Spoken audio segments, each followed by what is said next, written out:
Voilà, je vous invite à entrer dans ce culte avec un morceau de musique pour nous rendre présents à celui qui nous attend ici.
La grâce et la paix sont entre nous. Au nom du Père, du Fils et du Saint-Esprit. Amen. Bienvenue à ce culte et c'est moi qui devrais plutôt vous remercier de m'accueillir ce matin puisque je ne suis pas pasteur ici au Mans, je suis pasteur à Nantes, un des pasteurs de Nantes. Et c'est le conseil et votre pasteur, Sophie Ollier, qui m'ont invité à partager ce culte avec vous ce matin. Et je m'en réjouis. Je vous salue, vous qui êtes là, et si j'ai bien compris, je salue aussi tous ceux qui nous rejoignent par le biais d'Internet. Bienvenue à vous tous. Peut-être bienvenue au pasteur Sophie Ollier, qui nous regarde, je ne sais pas. C'est vraiment bizarre, c'est tout ce que nous vivons aujourd'hui, c'est extraordinaire. Entrer dans un culte, entrer dans la présence de Dieu, c'est un chemin.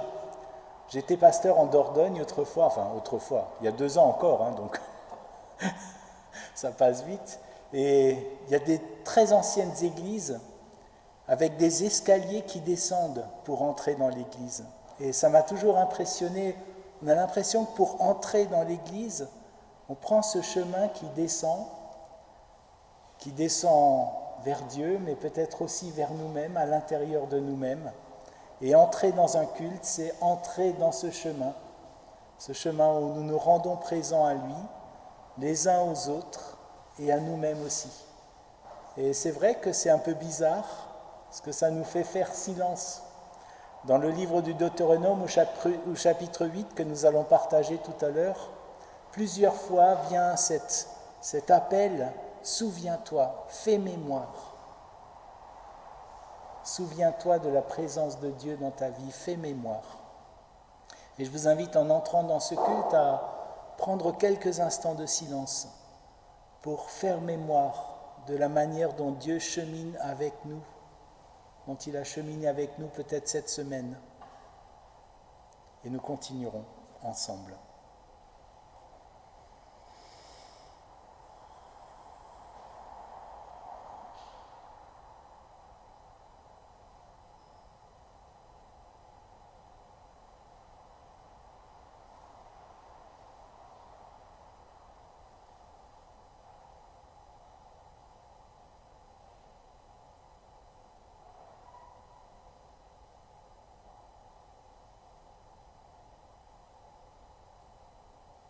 Pour continuer ce chemin, notre route, et pour entrer dans la louange, je vous invite à lire quelques versets du prologue de l'Évangile de Jean, le premier chapitre de l'Évangile de Jean.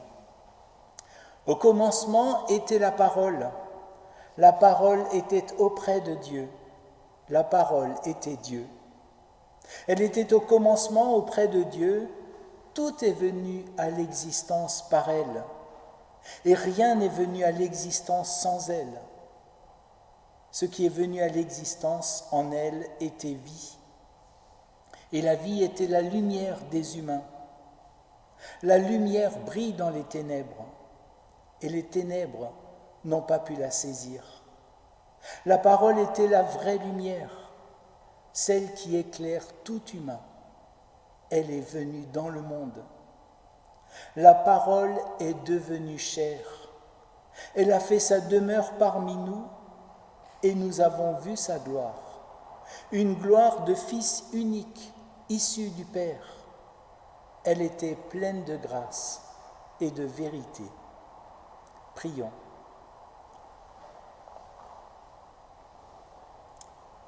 Béni sois-tu, Saint-Esprit, d'avoir inspiré le témoignage de Jean, sa contemplation du mystère de l'incarnation du Christ, qui nous invite à entrer dans cette communion.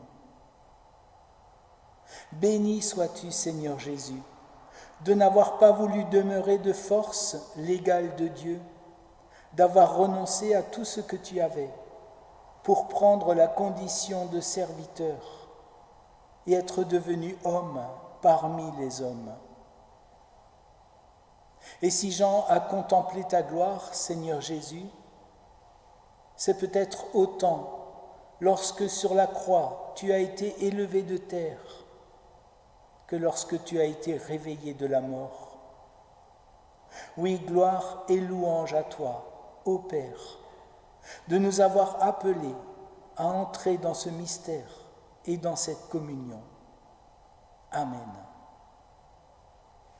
Et je vous invite à vous lever pour chanter ensemble le grand Dieu, nous te bénissons.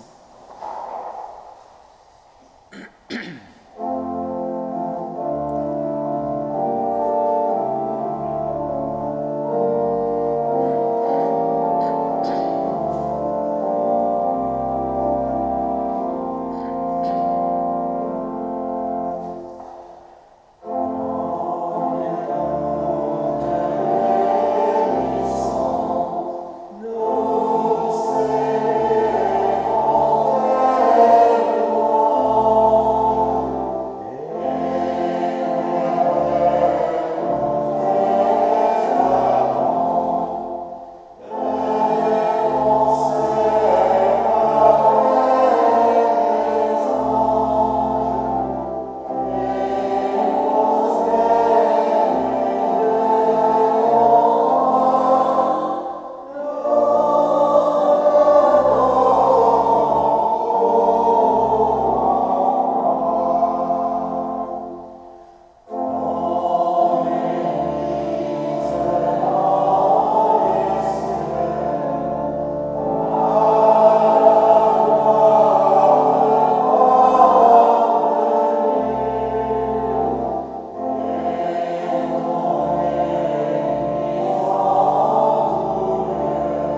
Lisons encore quelques versets du prologue de Jean. « La lumière était dans le monde, mais le monde ne l'a pas connue. Elle est venue chez les siens, et les siens ne l'ont pas accueillie. Ce ne sont pas toujours les autres qui ne l'accueillent pas. Reconnaissons que nous aussi, il nous arrive de préférer l'obscurité à la lumière. » Je vous invite à prier.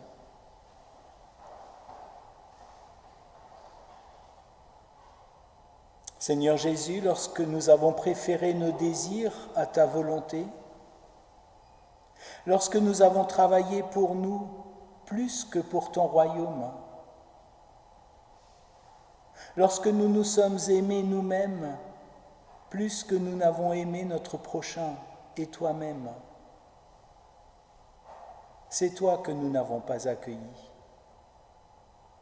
C'est toi que nous avons rejeté ou trahi. Pardon, Seigneur. Amen.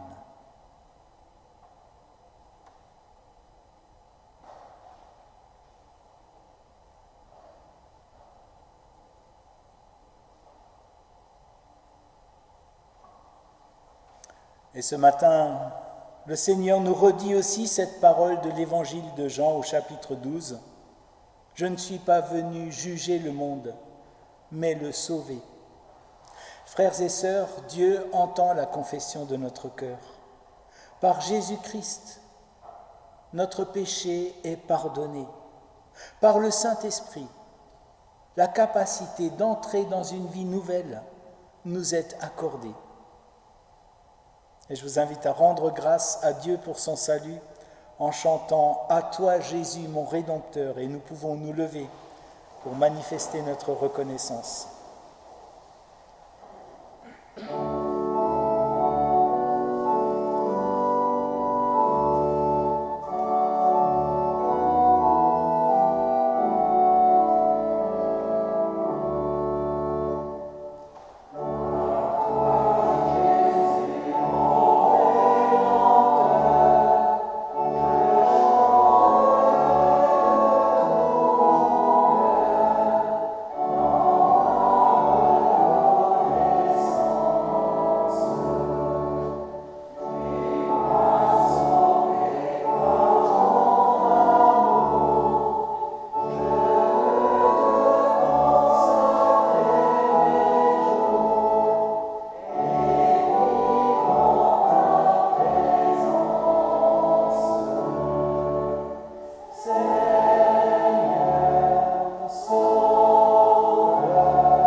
Je vous invite à vous asseoir.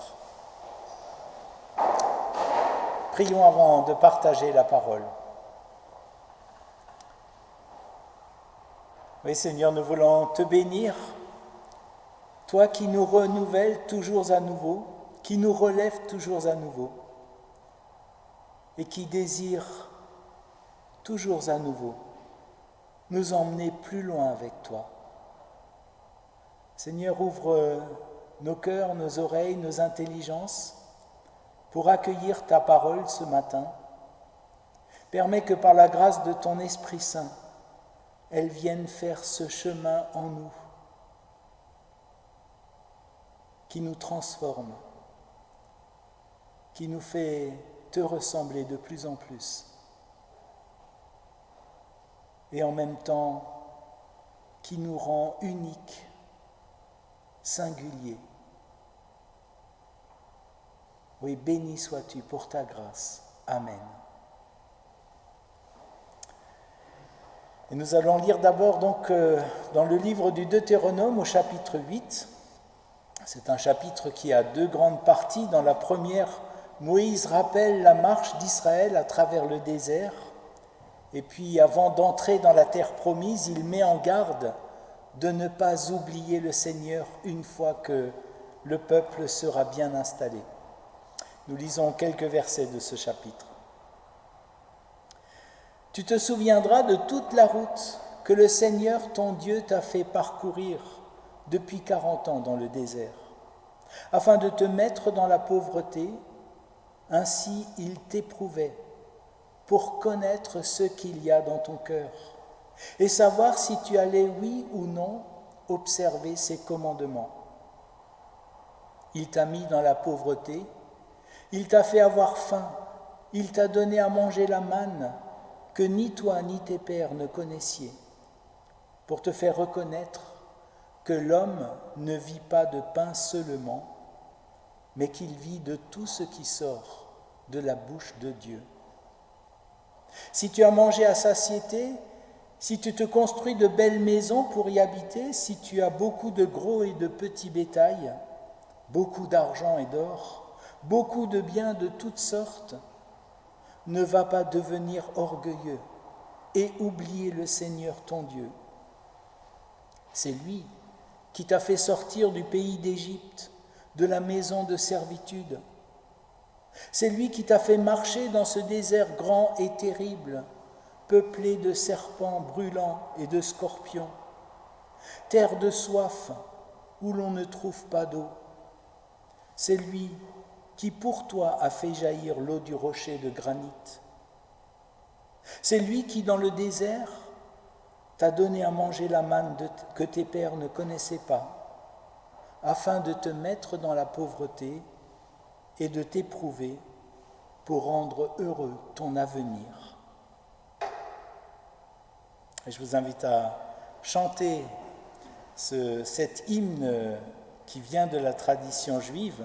Écoute Israël, le Seigneur est notre Dieu. On peut rester assis.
Le deuxième texte que nous lisons se trouve dans l'Évangile de Jean au chapitre 6. C'est un chapitre qui commence avec la multiplication des pains où Jésus est reconnu comme un nouveau Moïse, le nouveau Moïse, qui jadis avait donné la manne aux Hébreux. Et dans la suite du chapitre 6, Jésus va utiliser la manne, le thème de la manne et du pain, pour développer le sens de la parole nouvelle dont il est le porteur. Nous lisons. « Je suis le pain vivant qui descend du ciel. Celui qui mangera de ce pain vivra pour l'éternité. Et le pain que je donnerai, c'est ma chair, donnée pour que le monde ait la vie. Sur quoi les Juifs se mirent à discuter violemment entre eux. Comment celui-là peut-il nous donner sa chair à manger ? Jésus leur dit alors, en vérité, je vous le dis, si vous ne mangez pas la chair du Fils de l'homme et si vous ne buvez pas son sang, vous n'aurez pas en vous la vie. Celui qui mange ma chair et boit mon sang a la vie éternelle, et moi je le ressusciterai au dernier jour, car ma chair est vraie nourriture, et mon sang vraie boisson. Celui qui mange ma chair et boit mon sang demeure en moi, et moi en lui. Et comme le Père qui est vivant m'a envoyé et que je vis par le Père, ainsi celui qui me mangera vivra par moi. Tel est le pain qui est descendu du ciel. Il est bien différent de celui que vos pères ont mangé. Ils sont morts, eux. Mais celui qui mangera du pain que voici vivra pour l'éternité. Seigneur, ta parole est une lumière sur notre route. Guide-nous par ta lumière. Amen. Alors, je ne sais pas comment vous réagissez en lisant ce texte de Jean. Peut-être que vous êtes choqués ou révoltés. Si vous ne mangez pas la chair du Fils de l'homme et si vous ne buvez pas son sang, mon corps est une vraie nourriture et mon sang est une vraie boisson. Bon, Jésus, je ne sais pas, mais je me suis demandé si Jean l'évangéliste n'était pas un peu trop addict de films de zombies ou de vampires. Parce que c'est quand même assez cru comme expression. Est-ce que Jean nous parle ici d'anthropophagie ? Vous savez que c'est une des accusations du judaïsme et de l'Empire romain aussi contre les premiers chrétiens pour justifier la persécution. D'ailleurs, vous avez vu la réaction des Juifs présents qui semble ressembler un peu à celle-là aussi. Comment peut-il donner sa chair à manger ? Mais peut-être avant d'aller plus loin sur cette question, je vous propose de revenir au livre du Deutéronome. Tu te souviendras de toute la route que le Seigneur t'a fait parcourir depuis 40 ans dans le désert, afin de te mettre dans la pauvreté et de t'éprouver pour connaître ce qu'il y a dans ton cœur. Le désert, la pauvreté, c'est-à-dire le manque, révèle ce qu'il y a dans notre cœur. Quand j'ai lu ça, je ne pouvais pas ne pas penser à ce temps de confinement que nous avons vécu, qui était aussi comme un désert, comme un manque que nous avons traversé. Et dans ce temps de manque, vous avez vu qu'il y avait différents types de réactions qui montrent ce qu'il y a dans le cœur, qui montrent des choses qui sont dans le cœur. Il y en a qui se sont jetés sur les pâtes et sur le papier hygiénique ou les Doliprane par peur. Voilà. La question du manque, c'est qu'est-ce que ça engendre en nous ? La peur, l'angoisse, alors que d'autres, ou peut-être les mêmes, et je pense qu'on est assez complexe en nous pour qu'on puisse vivre les deux, ont au contraire multiplié des gestes de solidarité envers le personnel soignant. Vous avez vu ces personnes qui apportaient de la nourriture, qui tout d'un coup prêtaient plus attention aux personnes sans domicile de leur quartier, ou encore proposaient d'aider aux courses pour des personnes vulnérables autour de chez elles. Oui, le manque montre les choses qui sont dans notre cœur. Quelquefois, c'est des choses pas toujours très roses. C'est pas pour nous écraser, nous mettre la tête sous l'eau. C'est pour nous montrer, voilà, s'il y a des choses pas glorieuses, on peut les remettre au Seigneur. Mais c'est important de les reconnaître et de les déposer, de ne pas les garder enfouis et cachés en nous parce que faut que personne le voie. Au contraire, si le Seigneur nous montre des choses qui ne sont pas extraordinaires, c'est pour les remettre dans la confiance de sa grâce et de son pardon et de sa guérison.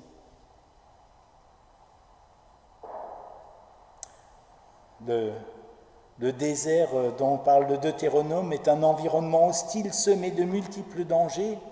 Alors dans le confinement, on n'a pas vu trop de serpents, mais il y avait des virus qui étaient brûlants, dangereux. Il n'y avait pas vraiment de scorpions, mais combien de problèmes sociaux, de violences intrafamiliales, combien de problèmes économiques, personnels et aussi collectifs dans les entreprises. Et ce n'est pas fini. Oui, c'est une traversée dans un environnement hostile. Et dans cette traversée, le Seigneur propose la manne pour soutenir le peuple. Mais même la manne est une épreuve.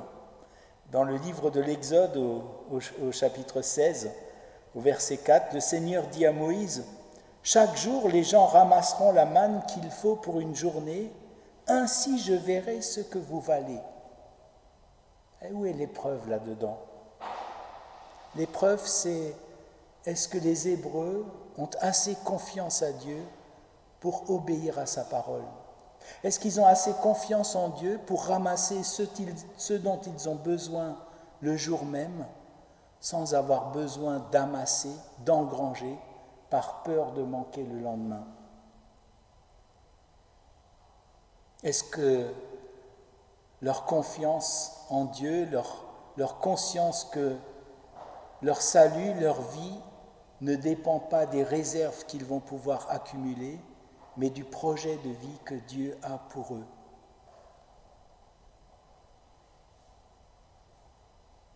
Et avec le déconfinement, lorsque tout d'un coup tout est redevenu possible, accessible, je me disais, c'est aussi un peu comme une manne. Tout d'un coup, on a de nouveau accès à tout.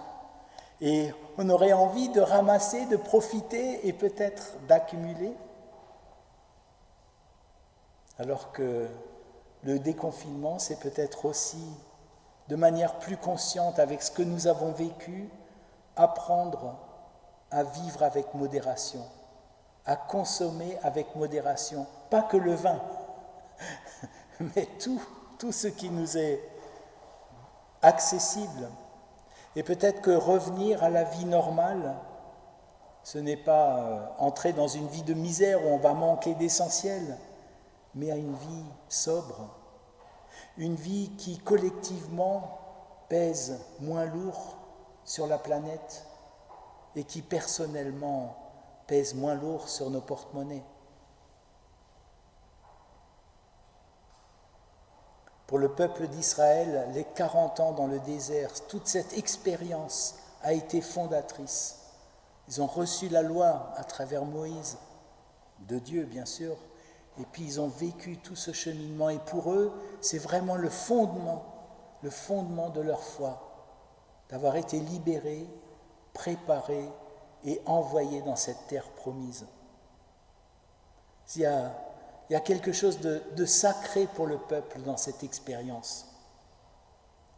Alors quand Jésus parle de la manne, pour les Juifs, il y a une espèce de clignotant qui se met à bouger là. Attention, la manne, touche pas à mon sacré.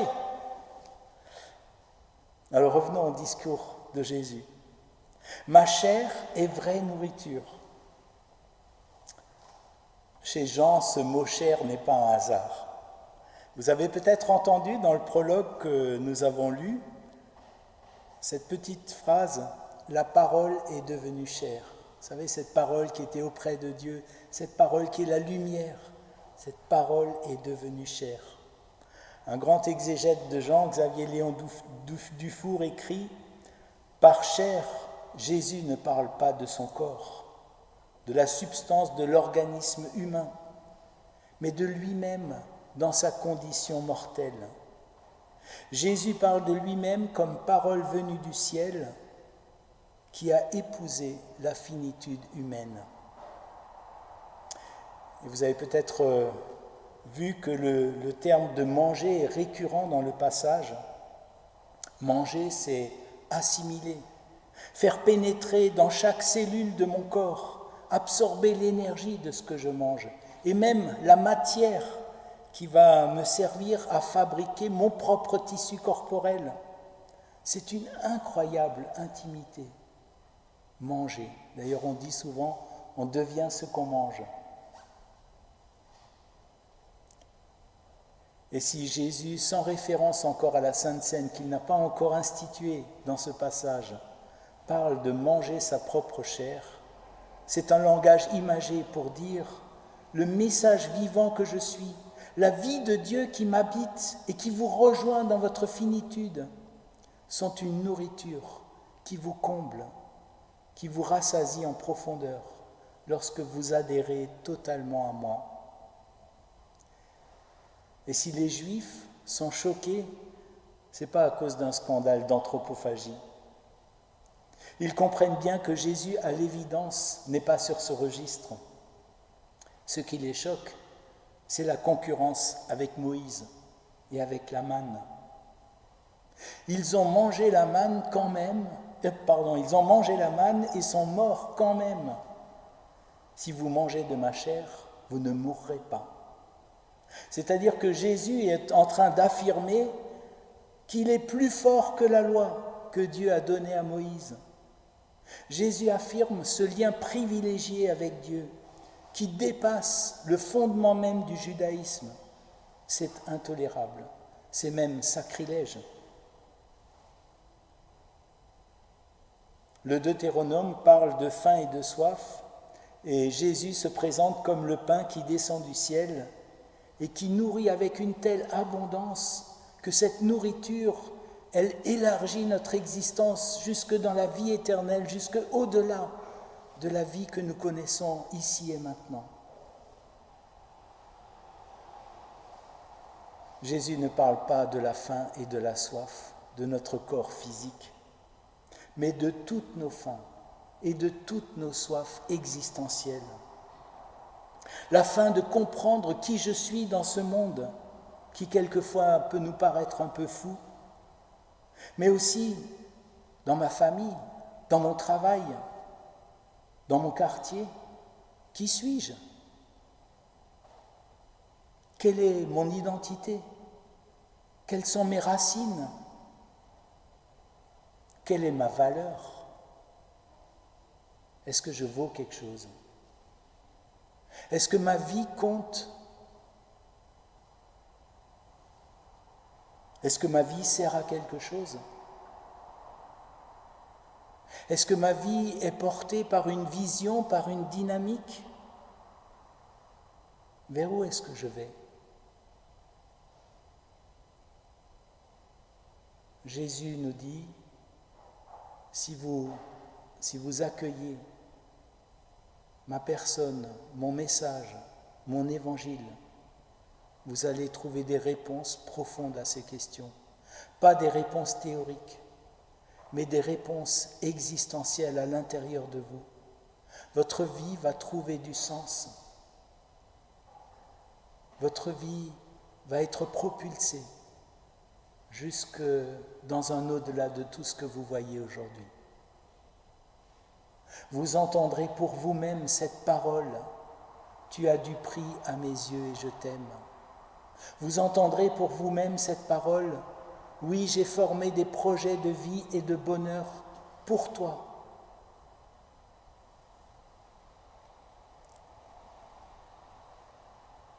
Attention, ce n'est pas une publicité à bon marché. Ce n'est pas un prêt à consommer. Ce n'est pas une barquette micro-ondable d'une bonne vie qui ne coûterait pas d'effort. Je vous ai dit tout à l'heure, j'étais pasteur à Périgueux. C'est plutôt un de ces plats riches, très cuisinés, qu'on vous sert quelquefois dans le Périgord, et qui sont tellement nourrissants que vous n'avez plus envie de manger pendant 2 jours. Ils sont si bons et si consistants, parce qu'ils ont demandé beaucoup de savoir-faire, plusieurs générations qui ont transmis, une longue préparation, un choix minutieux des ingrédients. Quand Jésus prétend que l'union à lui nourrit les faims et étanche les soifs existentielles de nos vies, ce n'est pas une fuite de nos problèmes, Au contraire, c'est regarder notre vie en vérité, sans peur, même s'il y a des choses qui nous semblent horribles. Avec lui, nous pouvons l'accueillir et le traverser. Quelles que soient les impasses dans lesquelles nous sommes, nous nous sentons, il ne nous rejette pas, jamais. Et il a un chemin pour nous.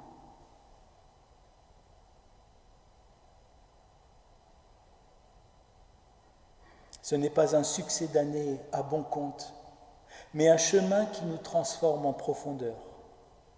Et en même temps, c'est bien souvent un chemin des petits pas, des avancées modestes et du travail qui se fait en profondeur dans les secrets du cœur. Jusqu'au moment où, un jour, on se retourne et on se rend compte du chemin parcouru. Frères et sœurs, que Jésus soit le pain vivant de votre existence. Amen.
Je vous invite à vous lever pour chanter « Cherchez d'abord le royaume de Dieu et sa justice ».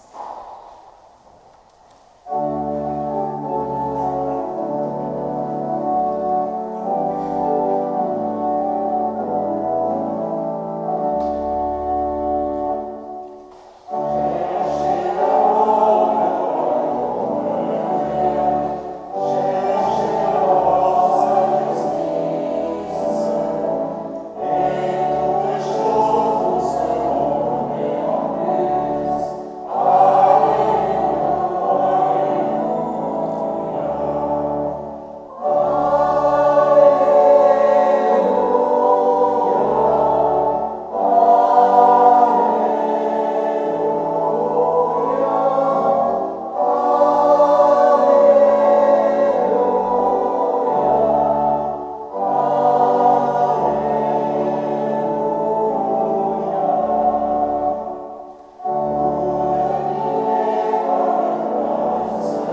pense que c'est le moment des annonces ou de l'offrande.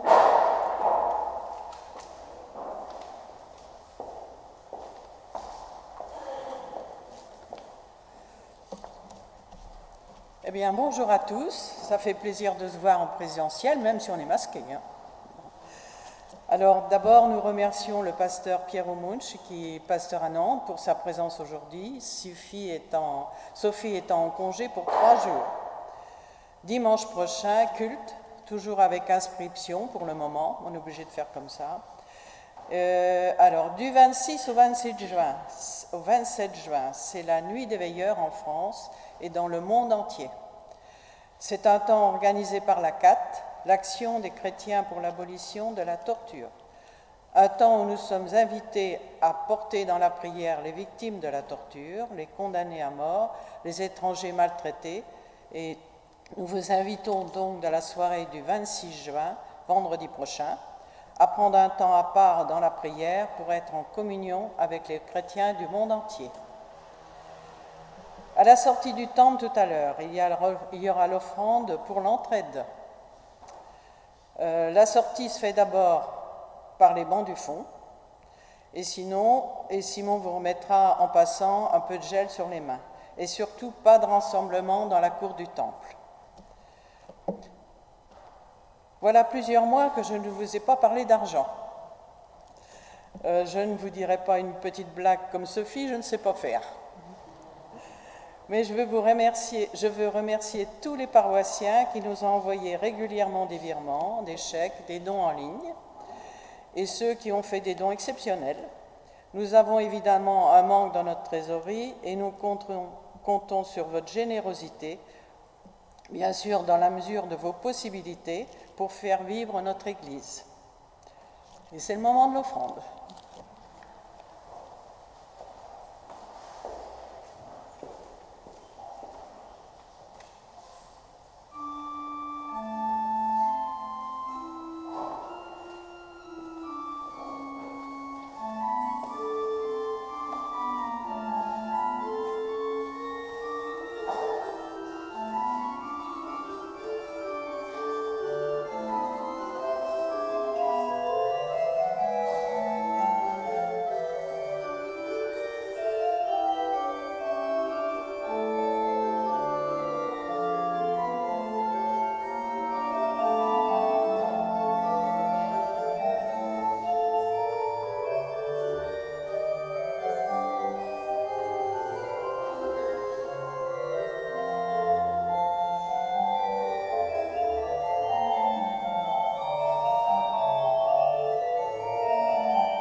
Et je vous invite à prier avant de terminer ce culte.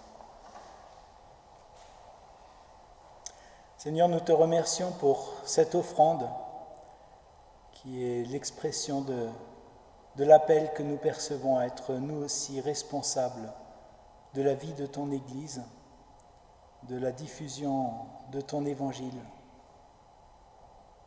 Merci Seigneur pour cet appel que tu nous adresses, qui fait partie de ce qui donne sens à notre existence, qui nous redit notre place dans ce monde.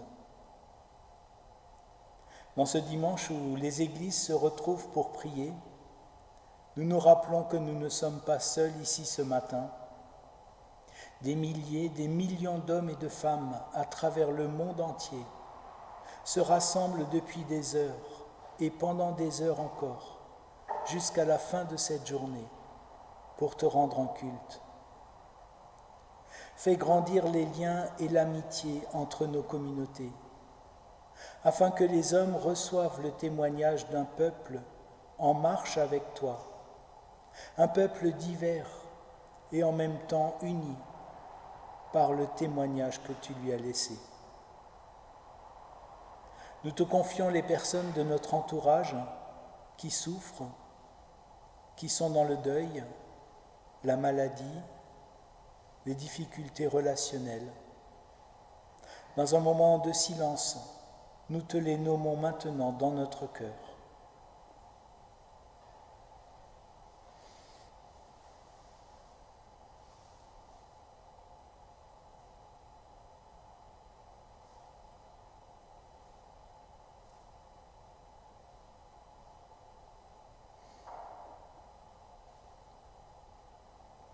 Nous te prions pour notre monde, marqué par beaucoup d'injustices, des formes de racisme que nous pensions dépasser et une nouvelle période d'incertitudes économiques. Face à ces situations si complexes, remplis-nous de ton Esprit Saint pour que nous apprenions à tenir notre humble place afin de construire un monde à ta ressemblance. Rassasiés de notre faim d'essentiel, apprends-nous à vivre des petits bonheurs du quotidien, en particulier tous ces bonheurs qui ne coûtent rien, les relations privilégiées avec nos amis, notre famille, notre conjoint, marcher dans la nature, lire un texte d'évangile ou simplement goûter au plaisir du soleil qui réchauffe notre peau.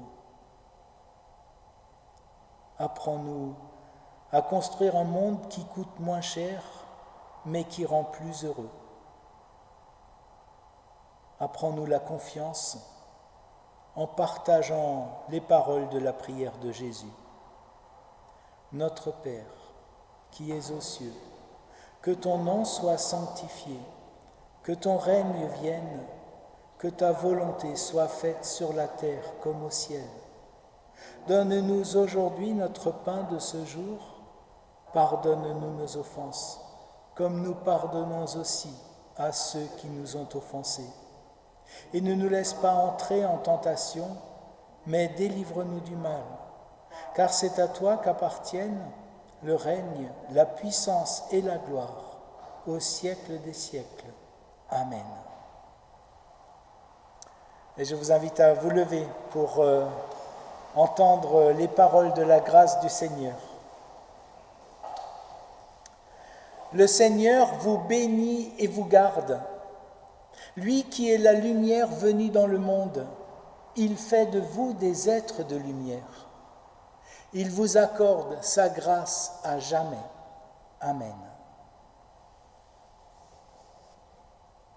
Et nous sortons sans chanter, mais sur un morceau d'orgue.